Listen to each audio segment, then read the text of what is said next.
Meus irmãos, graça e paz da parte de Jesus. Como o pastor Flauber já adiantou, e já começamos, nesse mês a tratar sobre a família, todos os domingos, pela manhã e à noite, a nossa pretensão é a gente tratar sobre esse tema tão importante, irmãos? O que nós escolhemos para expormos aqui nos domingos à noite algumas passagens no Evangelho de Lucas, com o auxílio aí do presbítero Itiel, que nos deu alguns insights, algumas ideias. Então, a partir de hoje, durante os cultos vespertinos, a gente vai estar tratando sobre o tema família, baseado em algumas passagens aqui do livro do Evangelho de Lucas. Então, eu peço que você abra sua Bíblia já no comecinho de Lucas.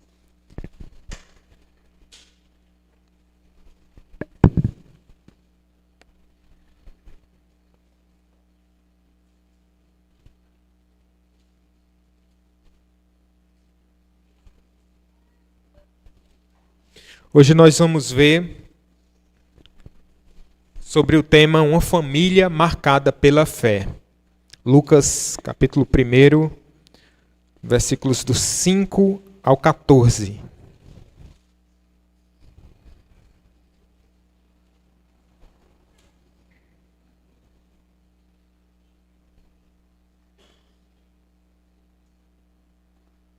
Amém, queridos? Vamos ler?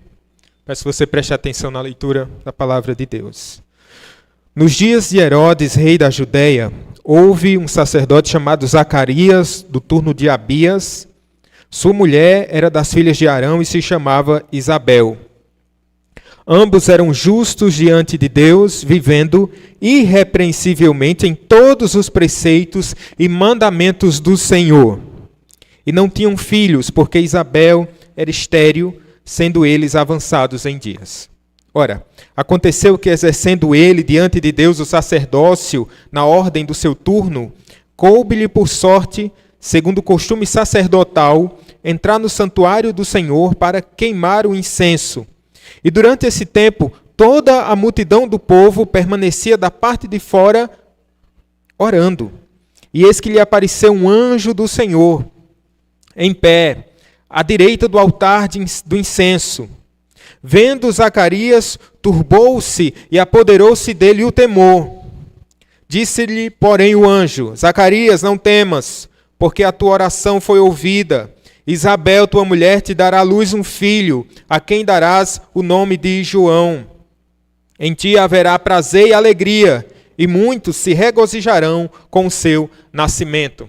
Até aqui, meus irmãos, vamos orar? Senhor, bendito seja o teu nome, a tua força, Senhor. Nós estamos aqui diante de um Deus todo-poderoso, porque fomos chamados a fazer parte da família da fé. Louvado seja o nome do Senhor. Pedimos tão somente que a tua palavra encontre abrigo dos nossos corações, trazendo esperança, meu Deus, trazendo advertências solenes da tua parte, mas nos trazendo alegria, Senhor, porque o Evangelho nos traz alegria. Nós oramos por isso, em nome de Jesus. Amém. Nesses dias eu estava vendo um testemunho muito interessante sobre uma família.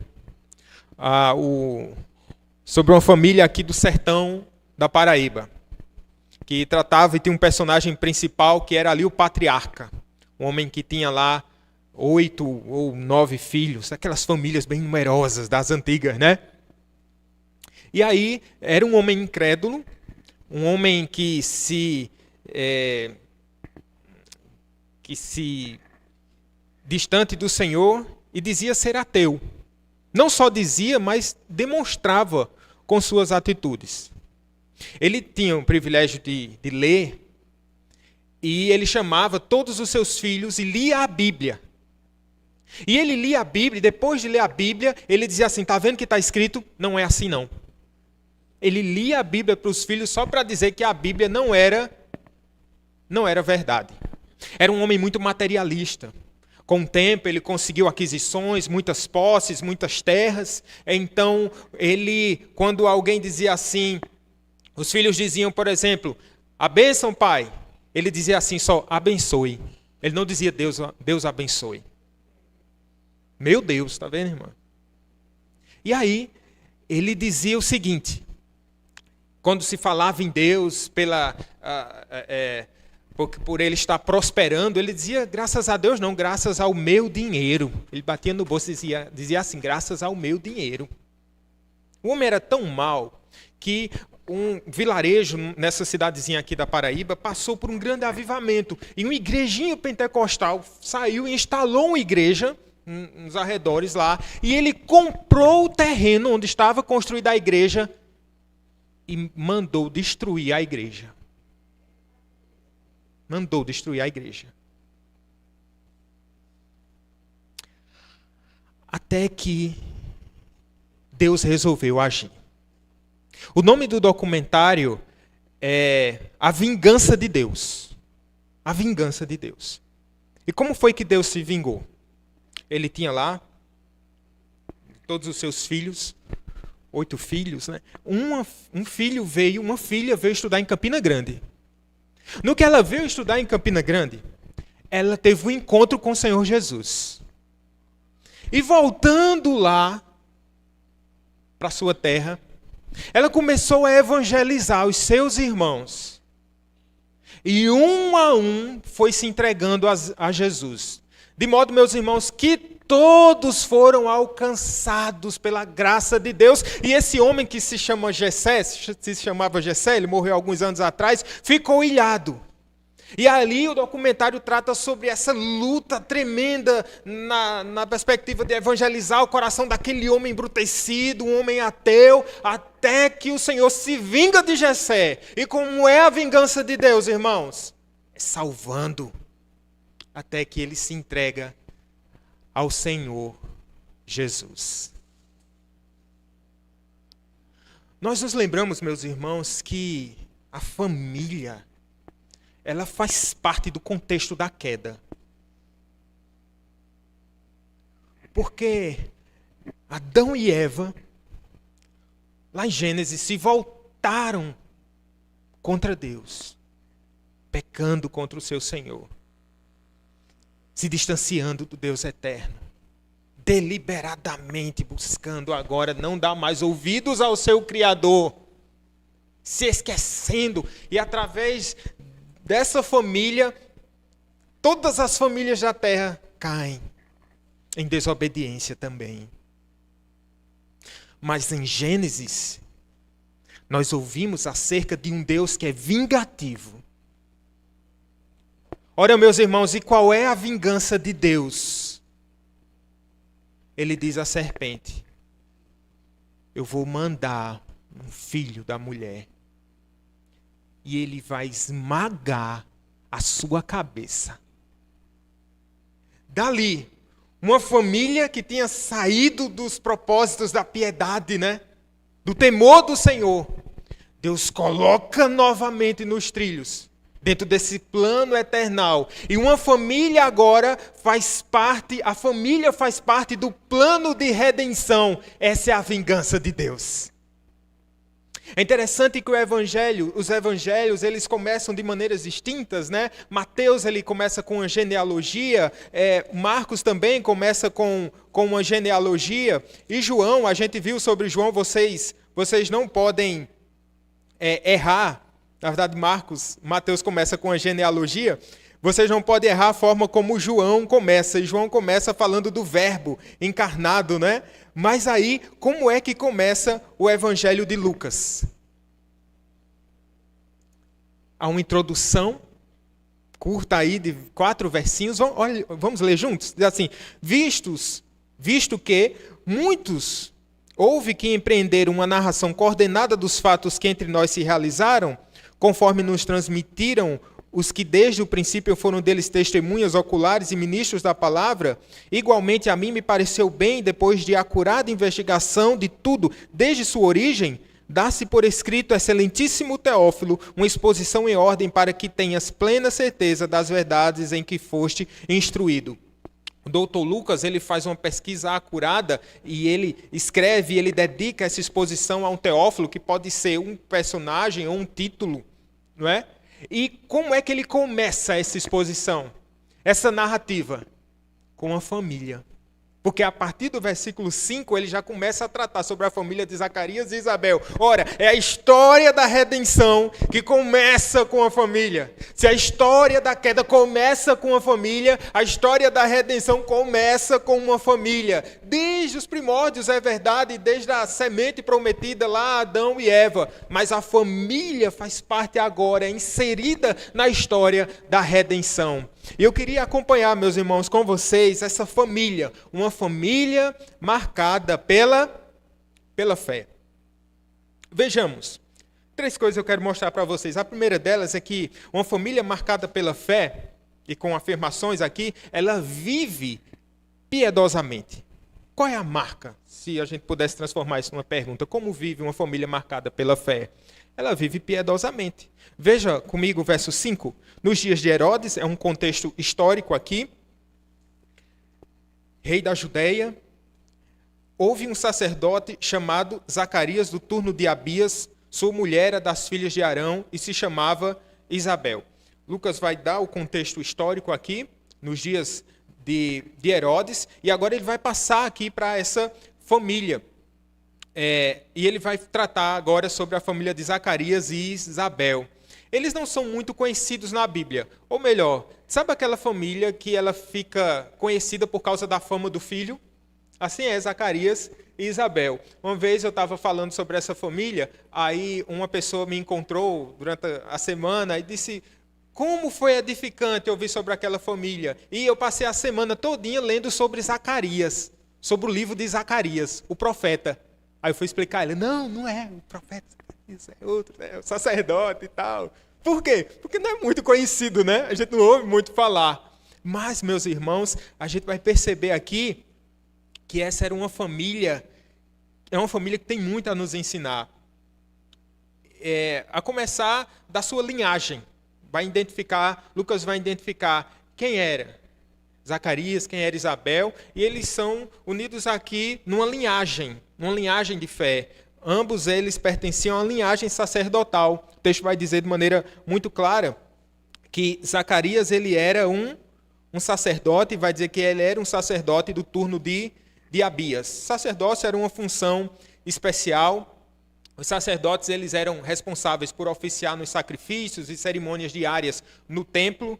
Os sacerdotes eles também eram divididos em 24 turnos, turno de Abias, como alguns vão chamar, ordem, né, como está lá no livro de Crônicas. E Zacarias pertencia a esse turno de Abias. Havia muitos sacerdotes na época, pelo menos entre 18 e 20 mil sacerdotes, de modo que eles tinham essa função, não somente no templo, é verdade, eles oficiavam no templo, mas eles também tinham a responsabilidade, por exemplo, de ensinar a lei. Eles ensinavam a lei.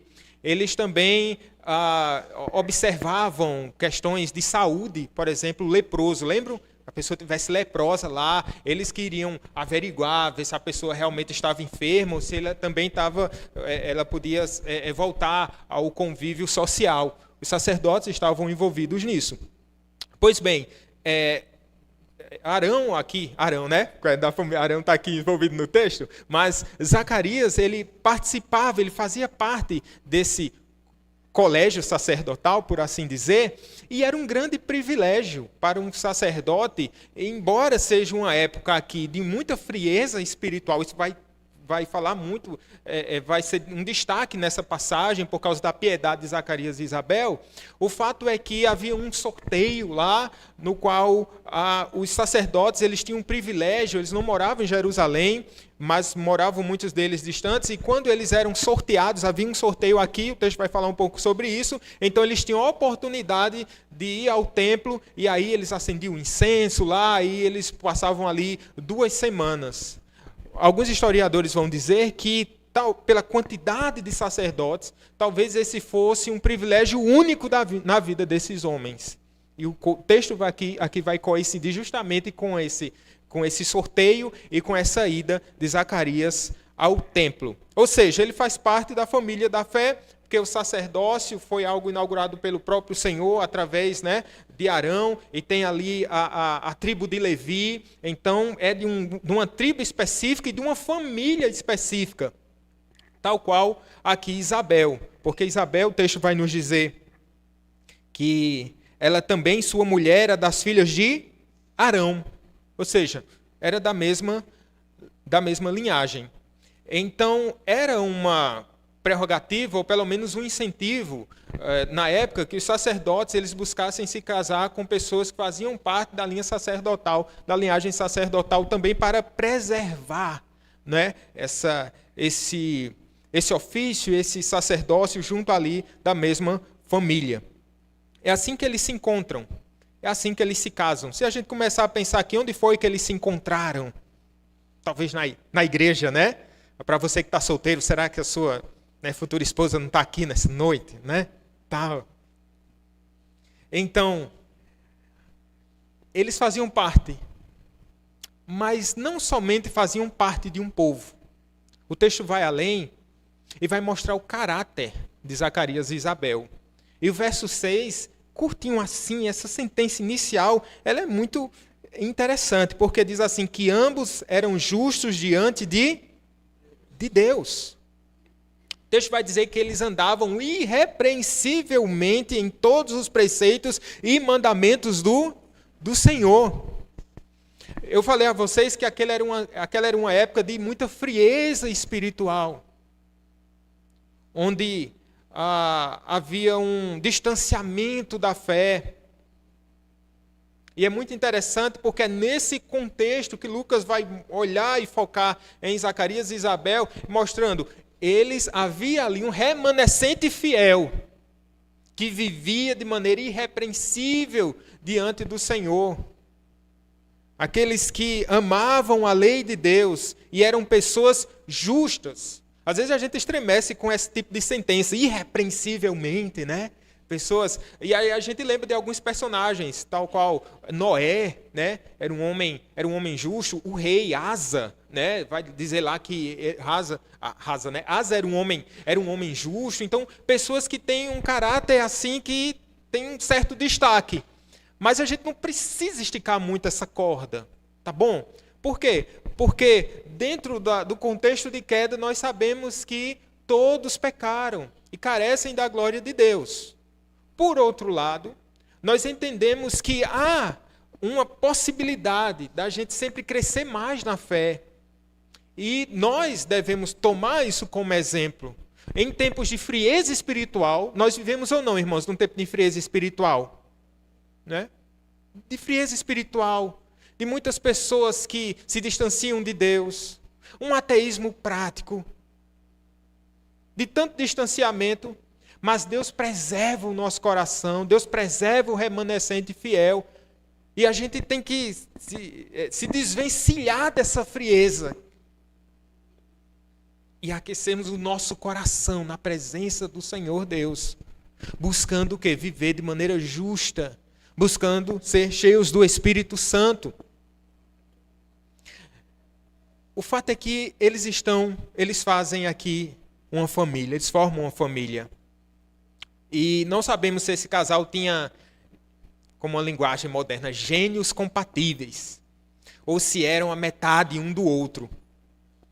Mas eles tinham aquilo que era mais importante na vida de uma família: o temor do Senhor. O temor do Senhor. Essa é uma marca preponderante e importante. Meu irmão, o maior benefício que você pode fazer à sua esposa é se parecer mais com Jesus Cristo.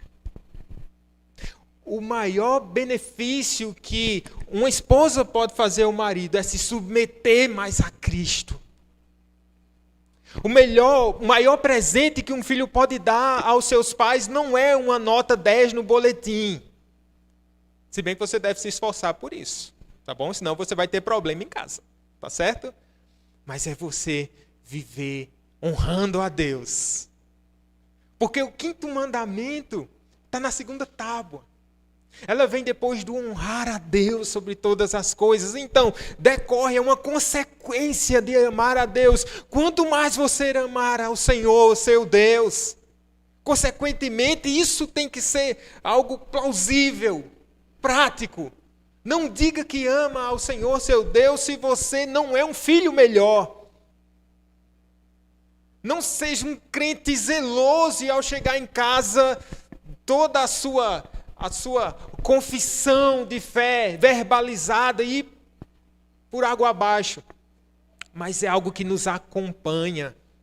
Eis aqui um exemplo muito importante para a gente. Tem gente que fica iludida assim, né? Por exemplo, vê um namorado e ele tem alguns defeitos, né? Ou o noivo. Aí a menina diz, tem nada não. Eu conserto ele no casamento. Eu conto ou vocês contam? Escolham. Está iludida. Está iludida. Tem coisa que a gente não consegue mudar. Lá em casa, faz 18 anos que Raquel diz assim, ela coloca um tapetinho no banheiro, uma toalhinha, né, no chão, e ela diz assim, Éricon, deixa a toalhinha no lugar. E eu não sei o que acontece comigo, meus irmãos. Honestamente, eu não sei o que acontece comigo. Porque realmente ela diz assim, olha o tapete. E quando eu olho, eu disse, meu Deus, eu não fiz isso. Eu não fiz isso. Não sei se eu fico dançando, uma performance no banheiro, alguma coisa do tipo. Mas há 18 anos, Raquel, acho que não tem jeito não. Tem não. Não bota cola. Depois dê umas dicas aí, Raquel, por favor. Mas aquilo que é mais importante na vida de uma família, meus irmãos, é o temor do Senhor. É o temor do Senhor. E andar na presença do Senhor. E é claro que a gente se esforça para tentar manter o tapete no lugar. Mas é muito mais do que mudar costumes. É uma transformação de coração. A gente está lendo um livro no nosso grupo de casais. O tema do livro é Eu Ainda Digo Sim.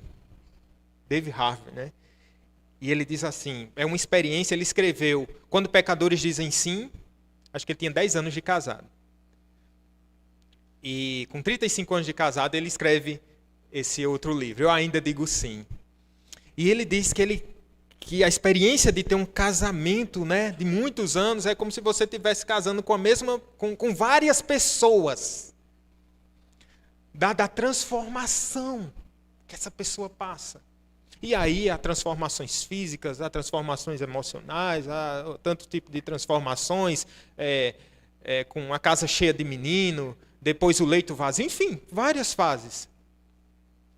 Mas eu pergunto a você, você é diferente daquele com quem a sua esposa se casou, na sua experiência com Deus, na sua vida com o Senhor? Seu esposo pode dizer de você, a minha esposa, ela está mais submissa e mais apaixonada por Cristo do que quando a gente se casou. O meu esposo está mais parecido com Jesus do que quando a gente se casou. Porque essa é a metamorfose santa que nós precisamos passar. É verdade, irmãos, nós precisamos passar por isso. Eu falo aos pais, se sua família tem Jesus, você não deveria andar preocupado com tantas coisas que você anda preocupado. Exageradamente preocupado. Se Cristo não está em sua casa, você deveria se esforçar para levar Jesus para a sua casa. Mais do que uma qualidade de vida melhor, e tudo isso faz parte, e não há nenhum problema nisso, desde que isso não seja algo idólatra no seu coração. Mas o mais importante é levar Jesus para os seus. Se Ele é o seu tesouro precioso, se Cristo é o seu tesouro precioso, e você precisa partilhar esse tesouro, e você precisa lutar com Deus em oração por sua família. Eu me lembro que o pastor Flauber falou da irmã Rosemary, acho que na infância, quando à noite a irmã Rose colocava dinheiro, acho que era na mesa, né? Pensando assim, porque se um ladrão entrasse, não ia mexer com os meninos, o dinheiro já estava na porta. É muita piedade, gente. eu não sei não, é muita piedade. Mas a irmã não estava só preocupada com aquilo que era material, mas estava preocupada em levar Jesus para sua casa, em evangelizar os filhos, em mostrar o caminho aos seus filhos, à sua família. E esse é um exemplo que deve se expandir e deve inquietar o nosso coração também. Leve Jesus para a sua casa. Talvez você pense assim: pastor, eu me sinto ilhado em minha casa. Que bênção, esse é o seu campo missionário. Esse é o lugar onde você deve, pela graça de Deus, honrar o nome do Senhor Jesus. Filho, em submissão aos pais, em honra aos pais, glorificando a Deus por meio das suas atitudes, por meio da sua fé.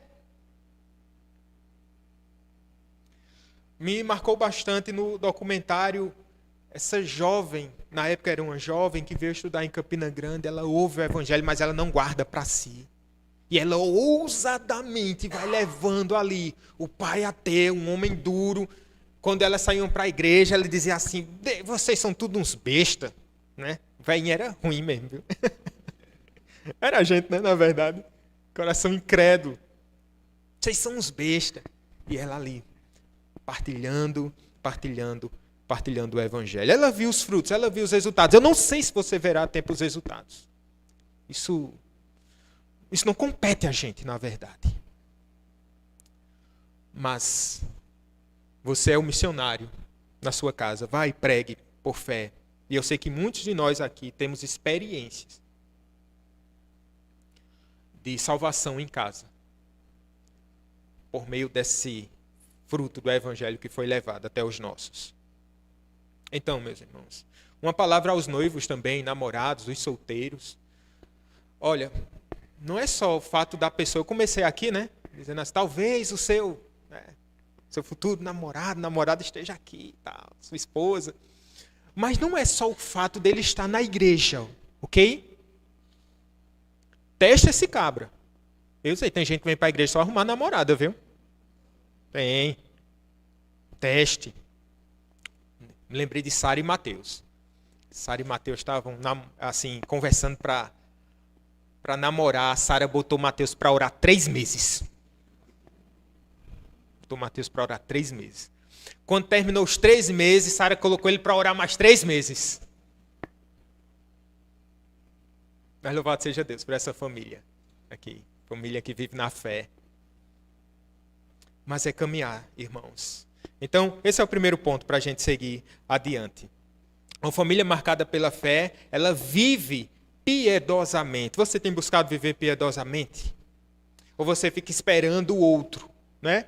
Ela que tem que viver piedosamente. Às vezes o ambiente familiar é um ambiente tóxico, de muita cobrança, e que você é uma pessoa implacável, e se você ficar apontando para o outro, ao invés de amparar, de ajudar, e de também se calar, tem hora de se calar, e também de crescer na fé.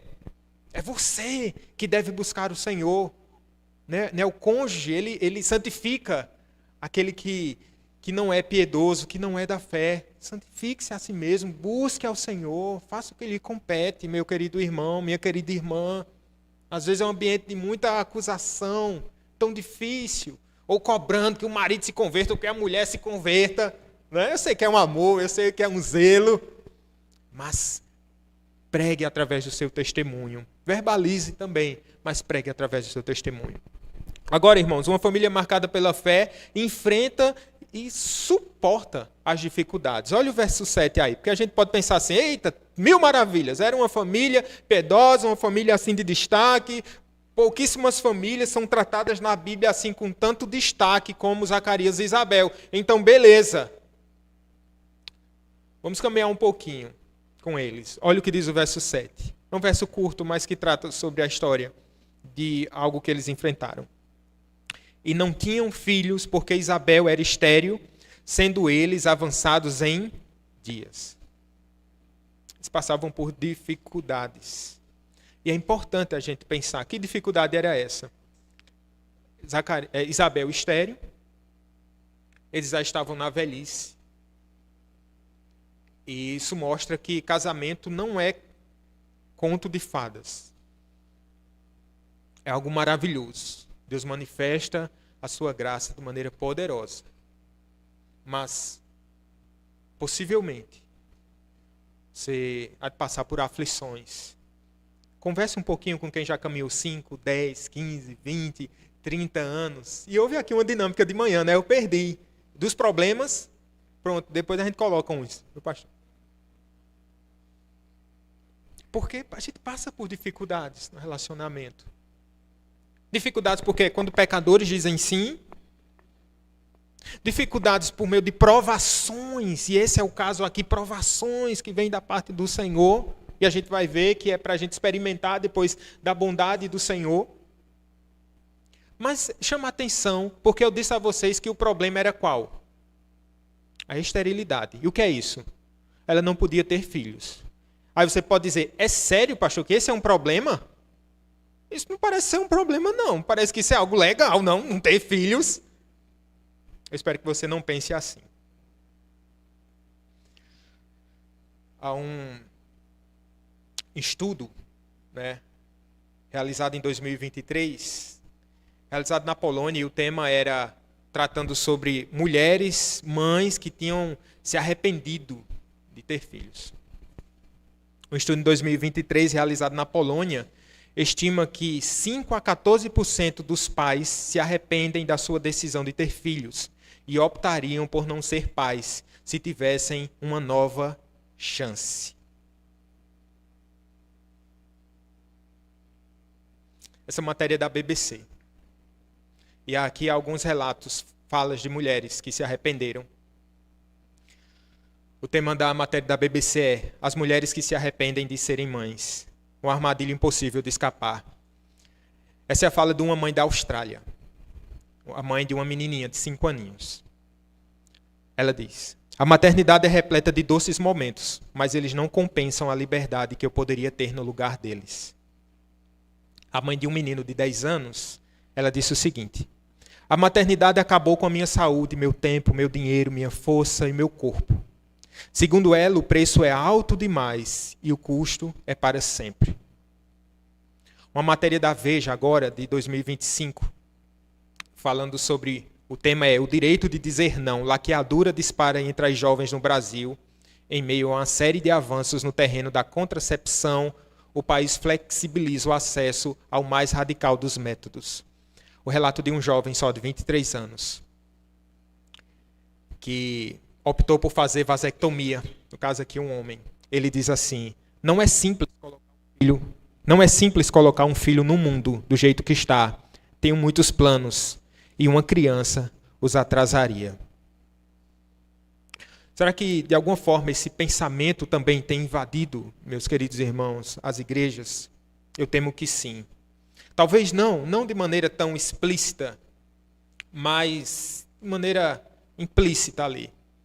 Tente conversar com uma mãe jovem que tem 2 ou 3 filhinhos e pergunte a essa mãe o que ela já ouviu, talvez até de pessoas de dentro da própria igreja. Acho que o mais leve é assim, tá ficando doida, menina?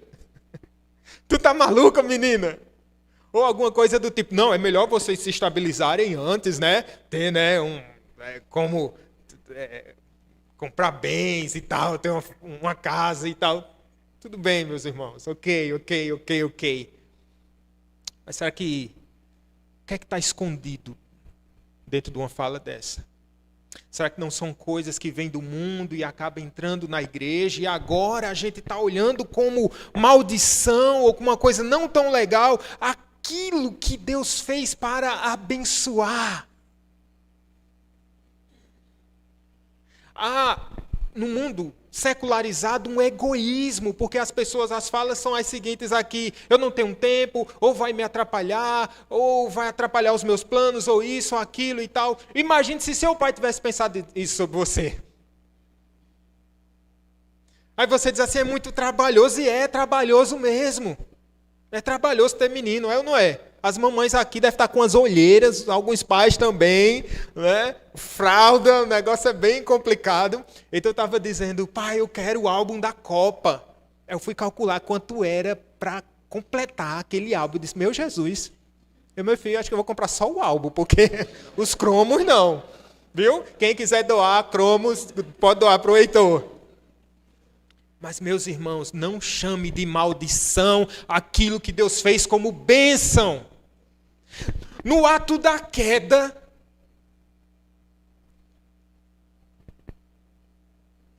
o Senhor chama a Eva. Diz assim, seu prazer vai ser do seu marido. E Deus vai dizer, você vai ter filhos através de dores. Qual é a maldição? Não é o filho, é a dor.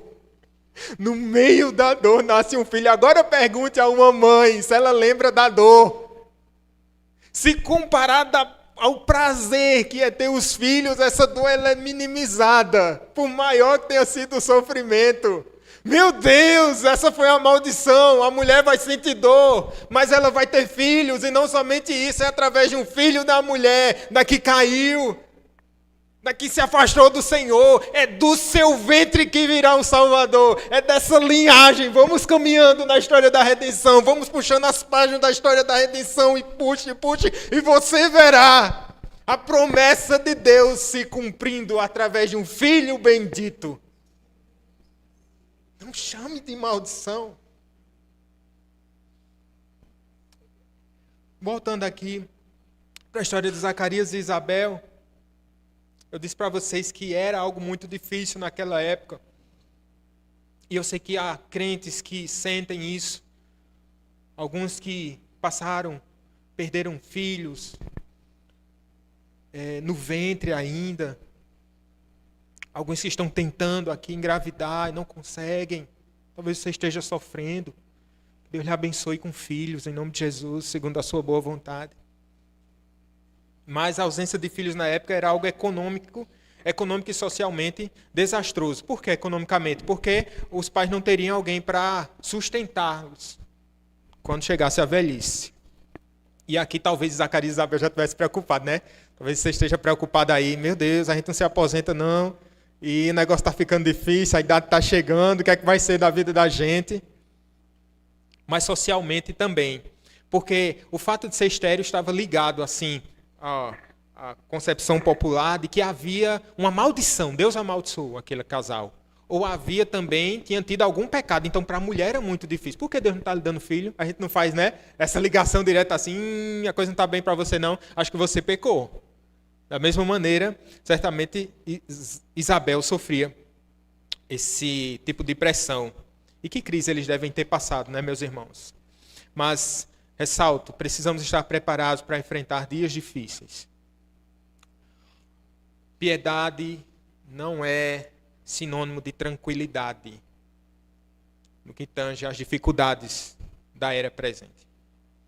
Falamos aqui sobre o pastor Jardiel. E veja o que é que acontece. Digo, meu Deus, é uma família com filhos, 3 filhos, né? 4 filhos, que largam tudo aqui no Brasil, vão sacrificialmente proclamar o nome de Jesus em uma nação, e não é qualquer nação, a gente nem pode dizer, né? Por causa da perseguição. E quando chega lá, ele já saiu doente daqui, não sei, é um menino acamado, um menino na UTI, você pode olhar dizendo, meu Deus, parece que a conta não bate, né? É verdade, a gente passa por aflições. Talvez você tenha perdido o emprego. Talvez você esteja doente. Talvez você esteja passando por lutas sem fim com seu esposo, com o filho. E você diz, meu Deus, o que é isso? Eu digo para você, meu querido irmão, que Deus está no meio dessa tormenta. Que Ele nos sustenta no dia mau. É isso que eu posso dizer para vocês. Porque é isso que a Escritura nos garante. Siga pela fé. Mas, meus irmãos, uma família marcada pela fé vive piedosamente. Não esqueçamos disso. Mas ela enfrenta e suporta as dificuldades. E percebamos aqui como Zacarias e Isabel, mesmo com o teste do tempo, de todas as dificuldades, eles permanecem juntos, não é? Eles enfrentam, eles suportam as dificuldades. Mas, em terceiro lugar, uma família marcada pela fé, ela experimenta da bondade de Deus. A irmã Rose está devendo uns aleluias, viu? Mas vamos lá. Verso 8, vamos dar uma lida nesse texto agora, até o 14. Ora, aconteceu que, exercendo ele diante de Deus o sacerdócio na ordem do seu turno, coube-lhe por sorte, segundo o costume sacerdotal, entrar no santuário do Senhor para queimar o incenso, e durante esse tempo toda a multidão do povo permanecia da parte de fora orando. E eis que lhe apareceu um anjo do Senhor em pé, à direita do altar do incenso. Vendo, Zacarias turbou-se, apoderou-se dele o temor. Disse-lhe, porém, o anjo: Zacarias, não temas, porque a tua oração foi ouvida. Isabel, tua mulher, te dará à luz um filho, a quem darás o nome de João. Em ti haverá prazer e alegria, e muitos se regozijarão com o seu nascimento. Esse homem, meus queridos irmãos, essa família permanecia na presença de Deus. O fato é que a experiência de famílias que já viveram na presença de Deus, e quando chegou a tormenta, eles simplesmente abandonaram a fé. Mas essa fé continua acesa no coração dessa família. E é interessante porque é na velhice que Zacarias ele vai ao templo. Ele foi sorteado, né, lá na sorte, na ordem lá sacerdotal. E o texto vai nos dizer que ele vai até o templo oficiar lá, queimar o incenso. E era algo muito honroso para um sacerdote. Mas qual é a lição aqui? Zacarias não deixou de adorar a Deus. Eles não deixaram de louvar o nome do Senhor. Eles estavam alegres na presença do Senhor. Eu pergunto a você, as provas têm roubado a alegria do seu coração, meu querido irmão? Que isso não aconteça. Que Cristo seja tudo para você. Que a alegria do Senhor seja a tua força, meu querido irmão. Está chorando, louve. Foi bem pentecostal agora, né? Está sofrendo, louve. A gente precisa adorar o Senhor em todo o tempo, em tempo e fora de tempo. E a nossa adoração deve ser uma oferta independentemente daquilo que Deus tem feito, ou o que Ele irá fazer. Ou de orações respondidas ou não, incondicionalmente. Eu quero dizer que Deus é digno da nossa adoração.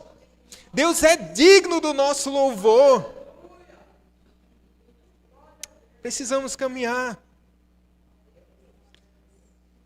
Desejos não realizados não devem obstruir nossa devoção, nem silenciar nossas orações, nem afrouxar nossa corrida na carreira que nos é proposta. Nós tivemos a oportunidade de orar por uma família aqui. Nem sei se o diácono Eric está aqui. Eric e Edilene. E na época da cirurgia, na semana, dias antes da cirurgia do Eric, a gente estava fazendo uma visita lá e algo me marcou. Eu nem disse a eles antes, mas eis a ocasião. E aí quando a gente estava naquela oração, na sala, nos reunimos ali toda a família. E no meu coração a pretensão era orar por Eric, e nós oramos, mas ele que fez a última oração. E ele deu graças a Deus pela salvação da família dele. Aquilo me marcou. Louvado seja o nome do Senhor. Isso é o mais importante, era uma luta, mas estava ali. Louvado seja o nome do Senhor pela salvação que invadiu minha casa, pela salvação que invadiu o meu coração. Estamos com Cristo, seja vivos ou se Ele nos levar, estaremos eternamente com Ele. Mas eu não posso deixar de dizer que eu me alegro por demais em ver Eric aqui, depois da cirurgia, louvando ao Senhor junto com a gente. Olha o sorriso de Edilene. Aí aqui eles estavam nesse contexto, adorando, ele estava no templo adorando o nome do Senhor, independente das situações, da velhice ou de qualquer outro episódio, não tinha filho, mas ele estava adorando a Deus. E deve ser assim, as lutas não devem nos calar. Eu lembro que um dia, até contei para vocês, há algum tempo atrás, eu estava cultuando, estava numa dessas cadeiras e alguém ligou lá do residencial, lá onde eu moro, e disse assim, a Energisa está aqui para cortar sua luz. Foi assim que eu tinha me mudado para lá e a gente estava nessa papelada, mudando documentos e tal, então foi nesse trâmite todo. Aí eu disse, meu Jesus, aí insistiram. Aí eu tive que sair lá, atendi, aí eu disse, tá certo, deixa cortar. E voltei para cá, disse, Senhor, bom é estar na tua presença. Eu arrumo umas velas lá, a gente faz alguma coisa lá, mas o bom é estar na tua presença, Senhor. Ele precisa adorar o nome do Senhor. Às vezes a gente está aqui tão preocupado, né? Já está preocupado com a segunda-feira, o que é que vai acontecer com as lutas? Elas vão vir. Mas Deus está presente, meu querido irmão. Mas é no ato da adoração que algo maravilhoso acontece. O povo estava da parte de fora do templo, verso 10, né? Ele estava dentro, oferecendo incenso, ali em nome do povo, representando o povo na presença de Deus. Então eram as orações, esse incenso representava as orações subindo aos céus. A oração, a intercessão pelo povo. E é nesse contexto que aparece um anjo do Senhor, em pé, à direita do altar do incenso. Ele está trazendo uma carta de Deus. Ele está anunciando aqui que um milagre chegou. No verso 12, diz que Zacarias vendo, o que é que acontece? Turbou-se, apoderou-se dele o temor. Convenhamos que não é assim algo tão comum aparecer um anjo do seu lado enquanto você está orando, né? Então ele turbou-se o coração, mas ele ficou aperreado com aquela visão, com aquela imagem. O que é que está acontecendo aqui? E no verso 13, o anjo lhe traz a mensagem. Disse-lhe o anjo: Zacarias, não tenha medo, porque a tua oração foi ouvida. Isabel, tua mulher, te dará à luz um filho, a quem darás o nome de João. Não tenha medo. Eu trago boas novas aqui. Deus ouviu a sua oração.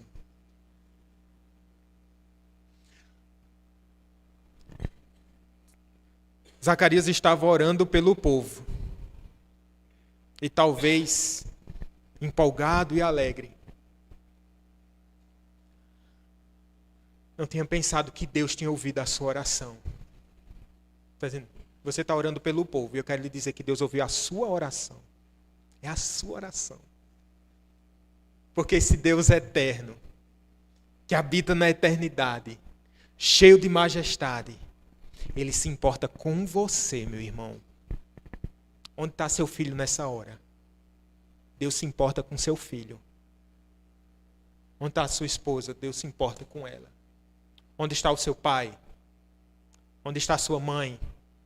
Lembrando da irmã Joseni agora. Deus se importa com ela. Porque Deus se importa com a gente. E, meu querido irmão, eu tenho a impressão de que Zacarias tinha esquecido da sua oração. Sabe aquela oração que a gente engaveta assim? Vai não, vai mais não. Prescreveu. Vou guardar essa oração. Mas acontece, meu irmão. Deixa eu lhe dizer uma coisa. Acontece que Deus não se esquece das nossas orações. É incrível. Ele não esquece das minhas orações. De orações que eu já esqueci. Ou que pela minha pequena fé eu deixei de interceder, eu deixei de apresentar diante do Senhor. Mas eis que Ele vem e nos surpreende, diz assim: eu não esqueço as suas orações, porque eu sou um Deus vivo, um Deus amoroso. Por isso nós precisamos tributar todo louvor ao nosso Deus. No verso 13, para a gente caminhar para o fim, não tenha medo. E no verso 14, aliás, e aqui é o anúncio de João, a quem darás o nome de João. E quem é João, né? Só essa primeira parte aqui, a gente vai ficar por aqui. Verso 14. Em ti haverá prazer e alegria, e muitos se regozijarão com o seu nascimento. Você vai se alegrar com essa bênção, mas esse seu filho vai trazer alegria para muitos. Por quê, meus irmãos? Porque Deus coloca uma família na história da redenção. E João seria aquele que iria preparar o caminho para a vinda do Messias prometido. Como o último dos profetas, como Elias, João, ele teria essa atribuição e essa honra. Eu acredito que nem nos melhores sonhos de Zacarias ele tinha pensado em algo dessa espécie. O que é que Deus faz para se vingar da gente? Ele salva a gente. Ele alcança a gente. Ele tem misericórdia do seu povo. E aqui há uma lição para a gente. A história de Zacarias e Isabel, a história de João está aqui posta. Pela ação do Espírito Santo, direcionando Lucas, mas a história não acaba em João. Ele não é um fim em si mesmo. Não é a piedade de Zacarias e Isabel que torna aqui essa mensagem de Lucas assim especial. Porque a história vai continuar. E daqui a pouco o Messias vai ser anunciado. E ele vai nascer. E ele vai trazer salvação. Essa era a alegria que João estava para anunciar. Aquele que viria salvar todos os povos. Aquele a quem Deus falara a Abraão: em ti serão benditas todas as famílias da terra. E a história está se cumprindo aqui. O Senhor Deus está vindo para salvar. Essa era a alegria. Lembra, o povo estava onde? Na parte de dentro ou na parte de fora do templo? Eles estavam na parte de fora, esperando que um homem levasse as suas orações. Mas qual é a alegria que nós usufruímos hoje? O fato de nós estarmos do lado de dentro. O fato de que nós podemos adorar diretamente ao nosso Deus em espírito e em verdade. E no fato de que Ele ouve as nossas vozes e as nossas orações. Porque Ele é o nosso mediador bendito, Cristo Jesus. Por isso precisamos olhar para Ele. Eu pergunto, a sua família, ela prepara o caminho do Senhor? Às vezes nós pensamos muito em preparar o caminho do filho, né? Vou preparar o caminho do meu filho. É esse o caminho. Mas pensemos, a sua família, dentro desse plano eternal, tem sido usada por Deus para preparar a vinda do Senhor. Como assim a vinda do Senhor? Ele já veio para nos salvar, mas Ele voltará. E que as nossas famílias aplanem o caminho do Senhor, porque Ele virá. E que seja um canal de bênção sem fim, anunciando a esse mundo que não gosta de ter filhos, que um filho veio para salvar pecadores. Sua família é marcada pela fé, então demonstre isso através de uma vida piedosa, confiante de que o Senhor os ajudará nas tribulações. E tenham certeza que nós já temos experimentado da bondade do Senhor, a despeito de qualquer tribulação. Nós estamos orando pela vida do Noa. E, de fato, a família dele tem sido, assim, um exemplo de perseverança em meio às lutas. E a vida do próprio Noa.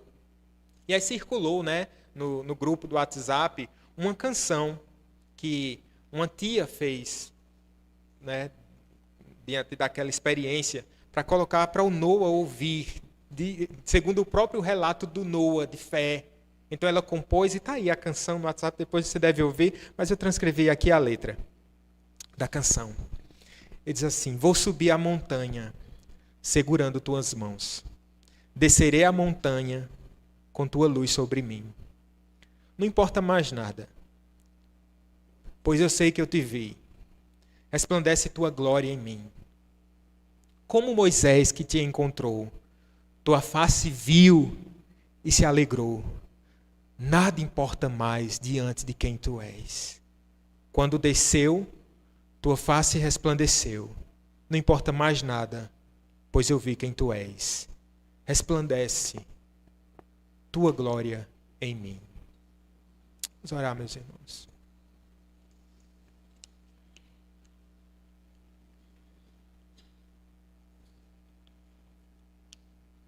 Obrigado, Senhor, por tua palavra.